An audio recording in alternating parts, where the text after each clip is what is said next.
Hey guys, my name is Mattsuki, and welcome back to Modern Warfare. Today I'd like to share some of my opinions and changes that I'd like to see with the game, and hopefully you guys will consider them. Some of my changes include new ways to balance the game, but I also disagree with the CoD community on some changes they want to see, like the minimap.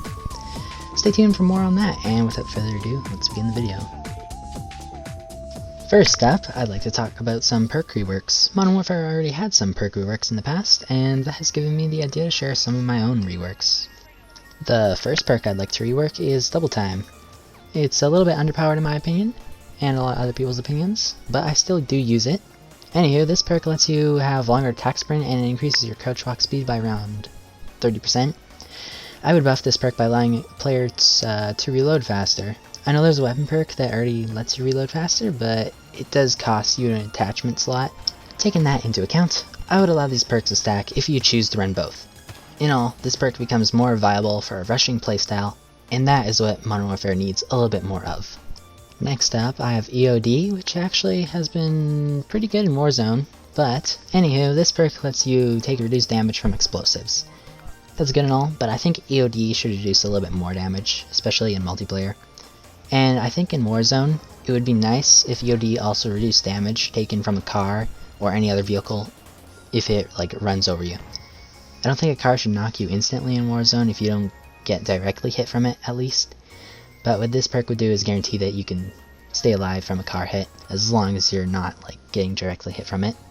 In return, I would also give cars more health so that C4s and other explosives don't destroy it instantly. Right now, cars are typically very dangerous, and by cars I mean quads, mostly quads. So yeah, mostly dangerous to ride due to all the RPG and C4 users, because there's a lot. I suggest explosives can only disable a car instead of instantly exploding it. Now this is an interesting one. Pointman, the perk that lets you change your kill streaks into score streaks. I personally think that's a bad idea to have it in perk 2 because, there's Ghost in perk 2 category. My fix for this perk would be to remove it as a perk and repurpose it as a default option within the kill/score streak menu. This will encourage people to go for objectives when using score streaks. As for that missing perk in perk 2, I would replace it with a new perk called Akimbo. Akimbo would allow you to run Akimbo on handguns and supply players with extra ammunition for secondary weapons, including launchers. So this would help pistols and launchers for ammunition. By doing this, I would also remove the Kimbo weapon perk under the attachment so that the trade-off is more worth it and not as OP. You'd be trading off Ghost for Kimbo after all. Speaking of Ghost, there it is! The perk that lets you hide from UAV. I'd nerf this perk so that it only is active while running, attack sprinting, or full walking. So if you're just nudging your stick a little bit, it's not going to work. You have to be fully walking. But this also gives you a 3.5 second delay if you stop walking. The reason being, if you're going to ADS while an enemy UAV is up, you won't be as punished. I hear loud and clear that the CoD community wants the old Ghost perk style, but I think that the 3.5 second rule delay will be a lot nicer and suit both the developers' needs and our needs for Ghost. Especially in modes like Domination and Search and Destroy and Cyber Attack, where you're capturing a flag or defusing a bomb, Ghost will still come in handy even if a UAV is up, because 3.5 second delay. Similarly, I would have Cold-Blooded nerfed like this too. This perk doesn't let AI-controlled streaks target you, no matter what. My nerf would be similar to Ghost, where that if you're not fully walking or moving for 3.5 seconds, streaks can start targeting you. I find AI streaks a little bit weak, so this will be a nice buff for them. While we're on the topic of perks, here's 3 new perks I'd like to see. Stalker, Momentum, and Marksmen. Stalker, my new perk for perk 1. It's going to allow players to strafe side to side faster, promote more movement, and it's going to stack with other strafing attachments on weapons. Momentum's my new perk for perk 2. It's going to allow players to gain quieter footsteps over time, similar to the one in Infinite Warfare where it allowed you to run faster over time, but this one's just going to be for quieter footsteps over time. And it's also going to allow you to ADS faster with LMGs, which is really neat, eh? Lastly, we have Marksmen for perk 3. This one's going to give you slightly less flinch and faster sniper ADS, aim down sights, because snipers are so slow, Snipers have this dumb little tack laser, and this perk would be better than the tack laser, and it will not stack with this tack laser. I've already said this, but I'll say it again. I'm also adding a Kimbo to perk 2, and it's replacing the Pointman perk.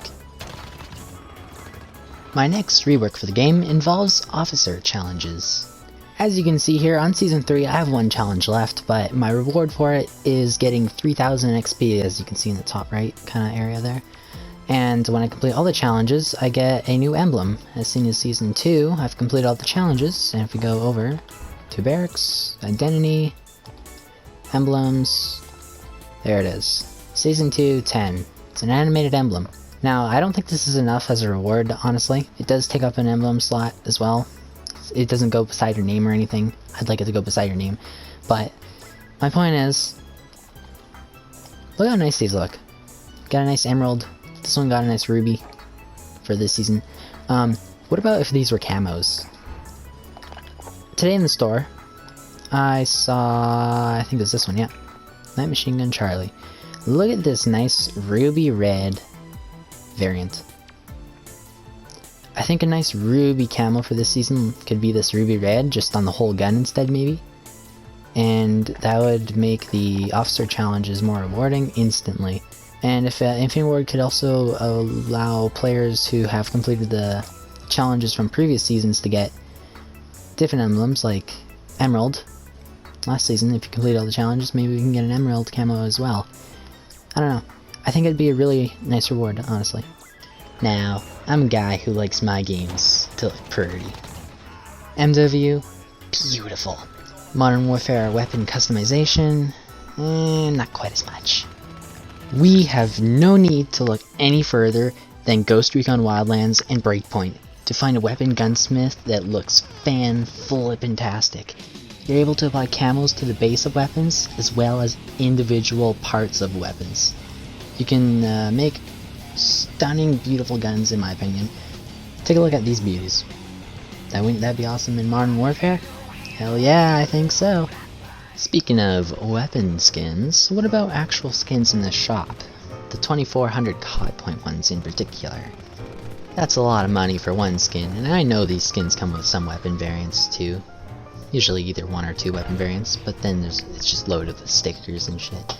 But what I would change is I would allow each skin that's at least 2400 CoD points to get 3 variants. You see Nikto, he's got a green kind of variant. On a map like Hiramaza that's all sandy, he really does stand out. I think giving him a pure brown variant or a pure white variant would also go good with Nikto. Now, Modern Warfare does have some problems, and I already have tried fixing some of them by nerfing Ghost. But a big one in the community is the minimap. How do I put this without offending anyone? I don't think the red dots are needed for the minimap in 6v6 and 10v10. Lots of people want these unsuppressed weapons to show up in multiplayer on 6v6 and 10v10 maps, but aren't these maps easy enough? Like, on 2v2 we don't even have a minimap, and in Ground War they do show up, but in Ground War you could have someone on top of a building, you don't know where they are, and in 6v6 obviously there's lanes, so I mean, isn't it easy enough? If you're having trouble with a map, you should probably study the lines of sights, popular camping spots / power positions, and just be more aware. I think the whole issue is blown out of proportion, and it is adaptable, but, you know, I wouldn't mind a classic minimap at the same time, but I just am saying it's not really needed to make the game great. There are actually other issues that are plaguing the game right now, such as C4. Have I said enough? It needs a nerf. Like, 1, you can throw it way too far, 2, you can explode in midair, and 3, you don't even need to double tap square, or I think it was X on Xbox, to explode it in midair without an animation. There's almost no reason to use a Semtex grenade. If an enemy is farther away, use your gun over a Semtex, right? There's also an issue with RPG spam in multiplayer. I think there's just a little bit too much of it, and I think it's due to the challenges. Kinda sucks, but they should get a little bit of a nerf, RPGs. Also, the MP7 needs a little bit of a nerf still. A little more recoil might do it. I don't know. But, yeah. Anything else you guys want to add? Leave it in the comments below. See you later.